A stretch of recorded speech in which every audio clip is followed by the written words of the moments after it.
High, আমি Sharmishtha and welcome to my channel Sharmishtha lifestyle and blog.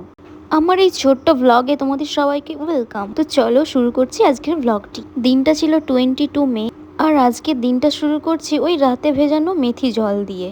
তারপর সকাল সকাল স্নান সেরে নিয়ে চলে এলাম রেডি হওয়ার জন্য, কারণ আজকে একটা জায়গা যাওয়ার প্ল্যান রয়েছে। আর যে পরিমাণ গরম আর রোদ, সানস্ক্রিন তো মাস্ট, না হলে বাড়ি ফিরে আসার পর নিজের বাড়ির লোকেরাই চিনতে পারবে না। আর এই দেখো, তোমাদের সাথে ভাট বকতে বকতে আমিও রেডি। তারপর এই দেখো, নিজের গন্তব্যে যাওয়ার জন্য বাসেও উঠে গেলাম। তারপর এই দেখো, চলেও এলাম। অ্যাকচুয়ালি আমি এসেছি পুজো দিতে, তাও আবার আমাদের তমলুকে। তো চলো যাওয়া যাক। অবশেষে চলেও এলাম, বাট এখানে এসে বুঝতেই পারছি না কোন দোকান ছেড়ে কোন দোকানে যাব। দেন অনেক ভাবনা চিন্তা করার পর এই কাকুটার দোকানে চলে এলাম। তারপর মায়ের পুজোর প্রয়োজনীয় জিনিসপত্রগুলো কিনে নিয়ে এবার চলে এলাম মন্দিরে। আর আমার সাথে সাথে তোমরা সবাই দেখে নাও আমার মিষ্টি মায়ের মুখ।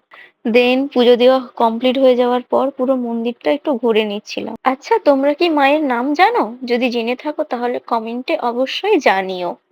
দেন ঘোরাঘুরি কমপ্লিট, এবার যেতে হবে বাড়ি। তাই মাকে মনে মনে বলছিলাম, আজ আসি মা, আবার কোনো একদিন তোর সাথে দেখা হবে। নিজের খেয়াল রাখিস মা, আর পৃথিবীর প্রত্যেকটা মানুষের পাশে থাকিস, প্রত্যেকটা মানুষকে ভালো রাখিস। আজ এইটুকুই, দেখা হবে আবার নেক্সট কোনো মায়ের ভিডিওতে।